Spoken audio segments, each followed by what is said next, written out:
This is Comic Picks by the Glick. Yeah, I'm your host, Jason Glick. Hey, Jason Glick, how the hell are you? I'm doing good, John. Yourself? Oh, not too bad. What do you have on tap for us tonight? Okay, well, I've got a story that people have been waiting to get through for a good long while. And that's Inhumans versus X-Men, which it's like people have been expecting ever since Marvel decided to hey, we're going to make a big go with the Inhumans because we actually own all the rights to them, as opposed to the X-Men, which Fox owns all the rights to. Now, it's really been kind of disappointing to see this because the X-Men have been one of Marvel's biggest franchises for a good long while, but it's not hard to feel that in recent years they've been kind of sidelined in favor of the Avengers because Marvel actually owns all the rights to the Avengers and can reap all the benefits from promoting them as an A-list title. It's X-Men has the X-Men titles have gotten some good solid creators over the years. It's still kind of feel they've been playing second fiddle to the Avengers for a while now. I mean, the fact that they were kind of presented as quote unquote kind of the bad guys in Avengers versus X-Men, that kind of tells you what you need to know. But also the fact that more telling is the fact that Marvel has decided to promote the Inhumans with a group of superpowered individuals who have never been able to support their own ongoing title for forever with multiple ongoing titles in recent years. Well, it's kind of you figure Marvel sees the Inhumans as their company owned answer to the X-Men in terms of the comics. I mean, this is why we're getting Inhumans are getting a big push in Agents of S.H.I.E.L.D. and are getting their own TV series as well. But in the comics, this. That's not the Inhumans haven't done good comics over the years. Paul Jenkins and Jay Lee's Inhumans 12-issue Inhumans maxi series from way back in the late 90s, early aughts actually. God, I'm dating myself even more. That was a really good series where you just had a couple of respected creators taking a group of characters who no one really cared about and doing interesting things with them. That maxi series is highly recommended, but since then no one has really put out a Inhuman series that has gotten as much buzz, buzz or sales as that one did. And so when Marvel decided, hey, we're going to do multiple Inhumans titles, well, people were skeptical, and the fact that the comics market is restored with general indifference. Bears on the fact that regular comic people don't really care about the Inhumans, and it only adds weight to the argument that Marvel is trying to push Inhumans as replacements for the X-Men. So how do we solve this? Well, in the truest comics method of all, by a big old battle royale with people both sides fighting each other out. So this is eventually what we got Death of X, which is kind of the prelude earlier in the year, which was kind of it had one really clever idea in which Cyclops, who had been really been aggressively militarily pro-mutant in recent years, that had been had been pushing for more drastic actions against the Inhumans. But it was eventually revealed that he had died as a result of the Mpox, which is basically a disease that mutants were able to contract as a result of exposure to the Inhuman creating Terrigen mists.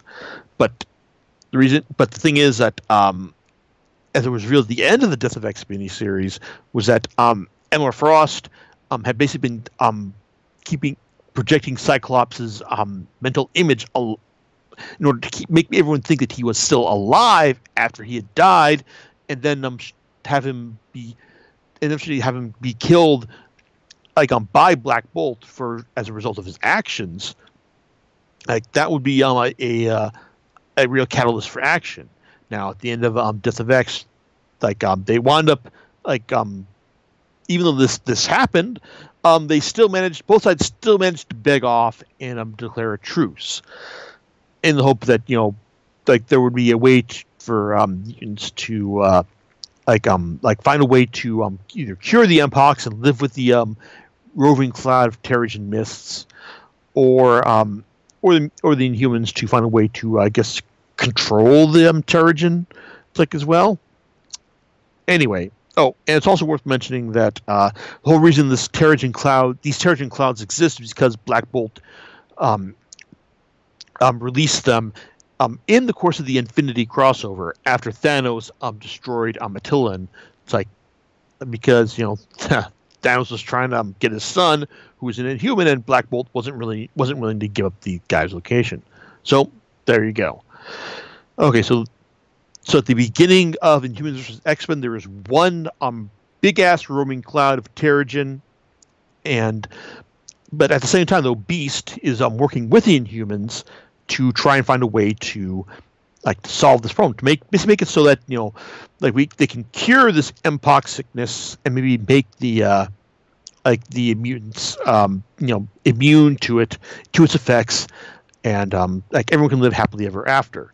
But at the same time he's doing this, Emma Frost is also securing alliances for war. Basically, talking with Magneto about what to do in case the Inhumans do make their attack.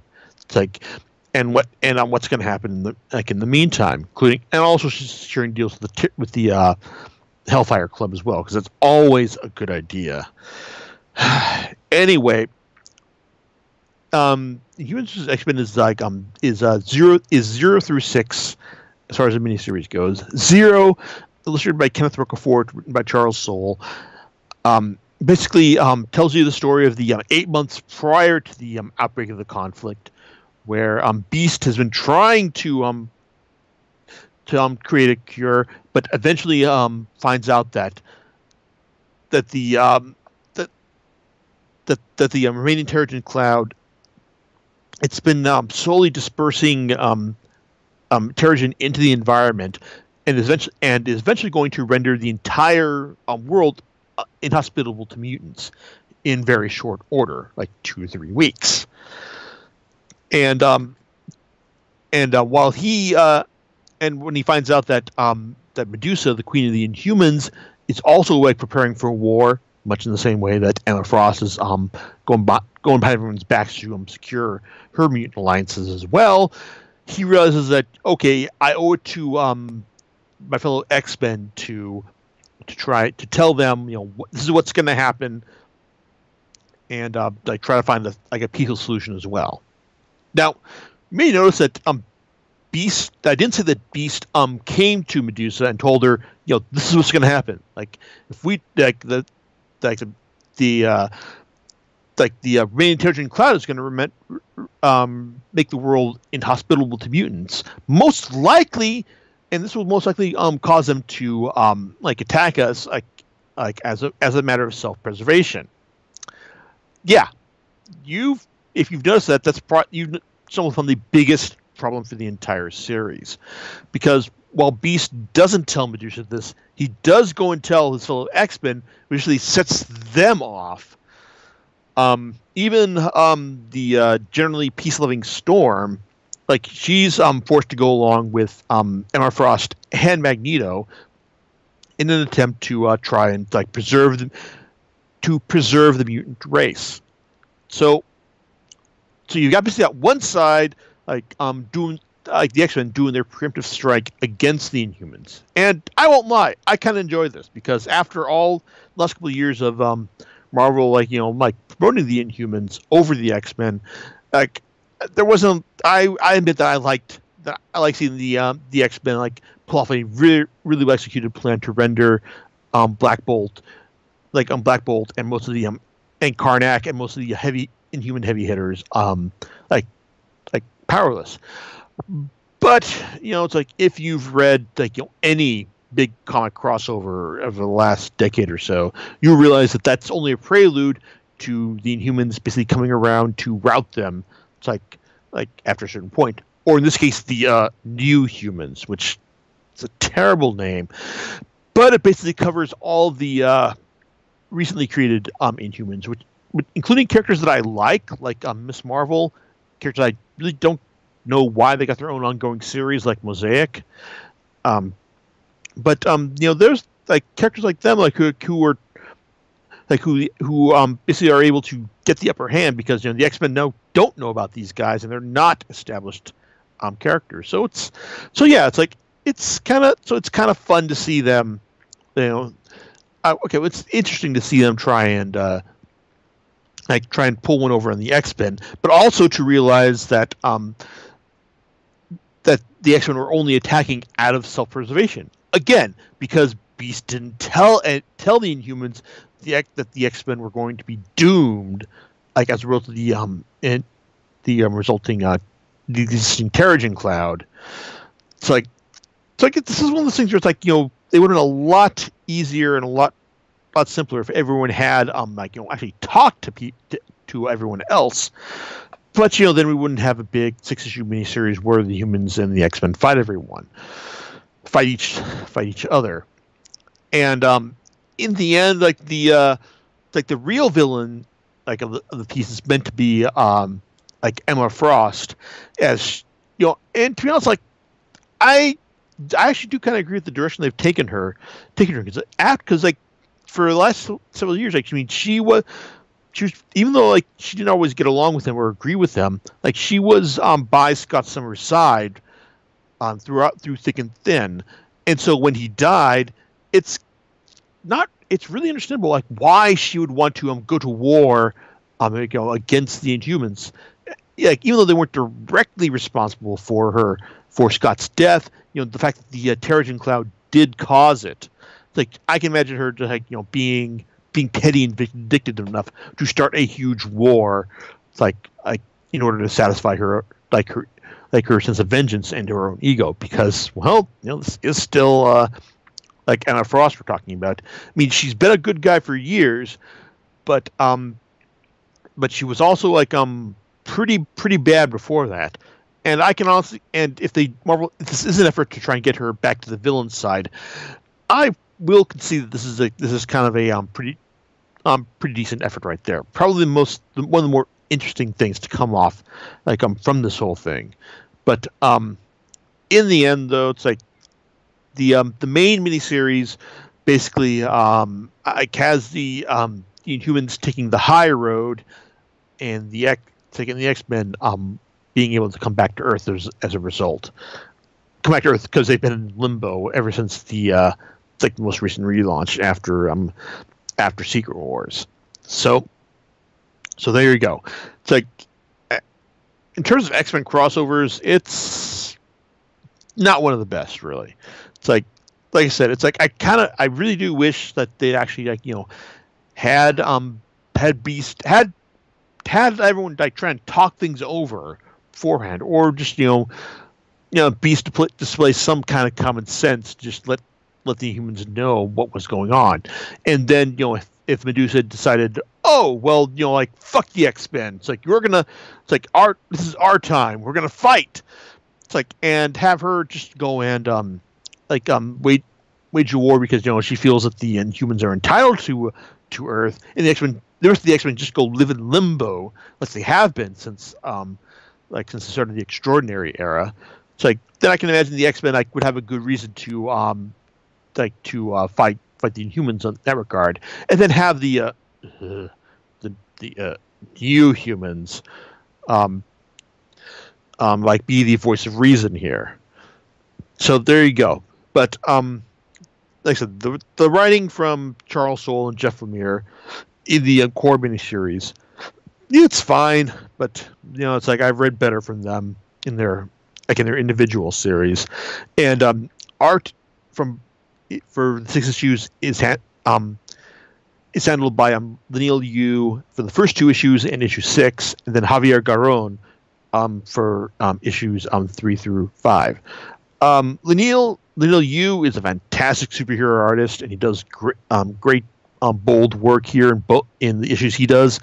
Javier Garron, I like the level of detail that he brings to that he brings to his work.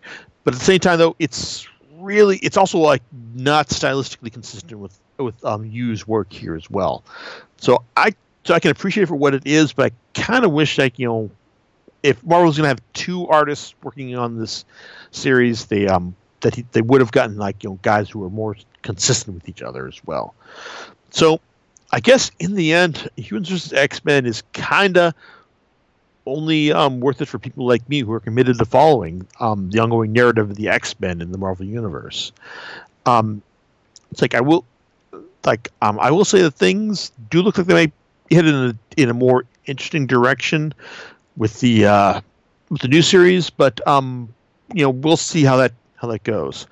But better than the main series are most of the tie-ins, which like all new X-Men. Like, listen, there's like 3 volumes of X-Men series that have tie-ins to this. All New X-Men is probably the best of them because that's been the series has been a very welcome surprise in terms of being a fun character-driven superhero title. And the 3 issues of tie-ins that it collects, well, 2 issues really. First one has Iceman, showcases Iceman's relationship with one of the Inhumans, Romeo, and it does a good job of showcasing their burgeoning relationship, but also illustrating why Iceman would feel compelled to break with the rest of his team and go and rescue Romeo during the thick of the X-Men versus Inhumans fighting. It's like in the main series. That's pretty cool. Then you've got second issue, which focuses on Cyclops, doing what he does best, and that's angsting about his role in the world, and but also just like realizing that you're wondering that hey, this, my future self basically precipitated war between these two races, and what does that make me in the end?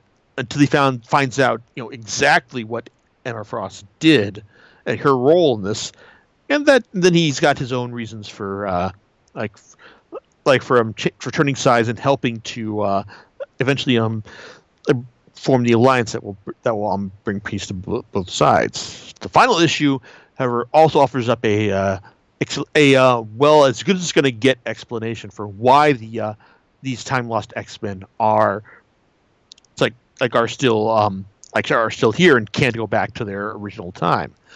It's fine, but overall, it's like I said, this all new X-Men series from Denisopoulos has been one of the better surprises of the of this current era of X-Men. Cullen Bunn's Uncanny X-Men Superior tie-ins are basically 4 issues of subplots that he's probably going to get back to at some point, seeing as how he's still tied in with the franchise as he's doing X-Men Blue at this point. But one thing I wanted to say about this volume is that it does the tie-in issues before the annual, which is wrong because the annual has showcases the return of one of the key characters from these tie-in issues, or at least the last one, Elixir, in the annual. So why they couldn't have done this one before at the front of the volume, I don't know. But Marvel apparently just decided, hey, why the hell not?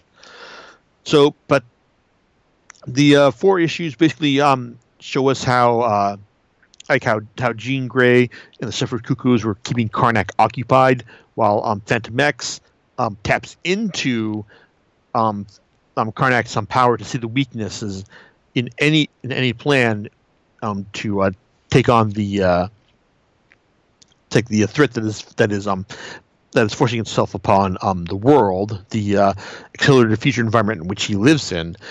And then you've got the following issue, which basically shows Sabretooth tracking down Monet in order to, and who's been possessed by her brother Emplate in order to get in order to draw more mutant or now inhuman DNA for sustenance. It's like it's fine, and it's the best part about it is that it shows that now Sabretooth is getting back closer to the Wolverine, the anti-Wolverine, more like feral, evil version of Wolverine that we know and love. And you've got the following issue has like Zorn, which God, his existence like annoys me to the point has annoyed me ever since Marvel decided that he was an original character, as opposed to the secret identity Magneto adopted in order to infiltrate the X-Men during Grant Morrison's run. It's like just gonna move on from that because it's fuck that. Then the final issue 19 basically has Psylocke tracking down Magneto to settle the score after she feels that he betrayed the X-Men. It's like for his own agenda in the course of the crossover. Like it's fine, but as all things should be, at the end it shows Magneto was like just one step cleverer than Psylocke expected, which is as things should be. Now I'm talking about Extraordinary X-Men last because, well, it's like overall, like it's the final issue it delivers. It's like is kind of like a really good sense of closure for the whole event itself. While the first issue is meant to be like it's like a warm and fuzzy like story as that event whose big money shot is Storm comforting a mutant who was on the verge of dying as a result of the Mpox. Like the other issues like basically have her hashing things out with Forge to a decent extent, and also basically like it's Forge angsting out his own issues with her, and also with Old Man Logan as he tells Forge about what it's like what he was like during Old Man Logan's timeline. Then you've got the issue where Magic has to sort things out with Sapna, the mutant who was host to a world devourer in the previous volume, but is now living in part of her sword. It's like in this issue. It's got some striking monochrome art for that, for that issue from Eric Koda, which is nice. But the real thing I want to bring up is the final issue, which basically has the X-Men. It's like just wrapping everything up, sending everything to, rediscovering Cerebra, setting her up with a new status quo, and having a nice baseball game to let you know that, hey, it's like in the end, like everything has turned out all right. So that's cool. That's fine. It's a nice bit of nostalgia that I honestly welcome after all this Inhumans versus X-Men nonsense.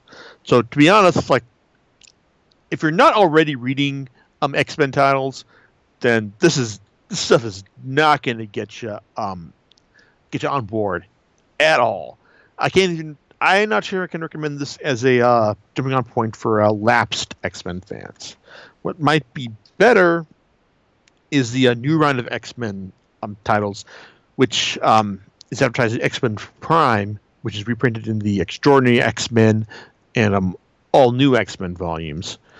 And it's a decent enough set up jumping off point for the next group of titles. Is Kitty Pryde takes over the X-Men and they move to Central Park, and also the original team, the team time displaced X-Men does their own thing. Oh, and then you've got this Weapon X group that is going to do their own more violent thing as well. So I'm on board. But then again, everyone are surprised at this point that I am thoroughly invested in X-Men, and it's probably going to take a long, sustained run of terribleness to get me to jump off. But at least I can tell you all that that even if I'm not willing to jump off after all this, it's like you shouldn't be willing to jump on right now. So if you're, like I said, if you're If you're not interested in the X-Men at this point, then it's like then don't bother. If you are, then it's like there have been worse X-Men crossovers, but it's like there have been a lot better ones as well. So that's about all I have to say about on my end. John, it's like I know you've been busy on yours. You got any thoughts about all this? So you're saying that the all-new X-Men is probably the series with the most appeal? It's like I said, it's been a pleasant surprise to the point where I wasn't really inclined to jump onto it after like Bendis had been like defining that series for like over the course of his run, and the fact that like, hey, it's like, yeah, we've got all these like time lost X-Men, and even the obvious thing to do with them is you send them back in time because that is the end of their story. Dennis Hopeless has done some pretty entertaining stuff with them, to be honest. So, like I said, it's been better than I was expecting. And if you did read, if you were on board with Bendis's all new X-Men, then you should be reading Hopeless's stuff because it's just as good. It's just as good. It's like, and probably a bit more attuned to continuity as well. Okay. All right. Cool. Well, do you know what you're going to talk about next week? Oh, well, like assuming that my order from the right stuff arrives in time, get ready for a wrist-slitting good time with Inyo Asano's Goodnight Punpun. Because it's good, but wow. It's like, if I'm not here to talk about the podcast in 2 weeks, it means I've slit my wrists in the course of rereading it. Because goddamn, those first 12 volumes or first 6 double-sized omnibus volumes of Viz are really goddamn depressing. And this final 7th volume, well, we'll see how that goes. So we'll see you in 2 weeks. All right, we'll catch you next time on Comic Picks by the Glick. All right, laters. All right.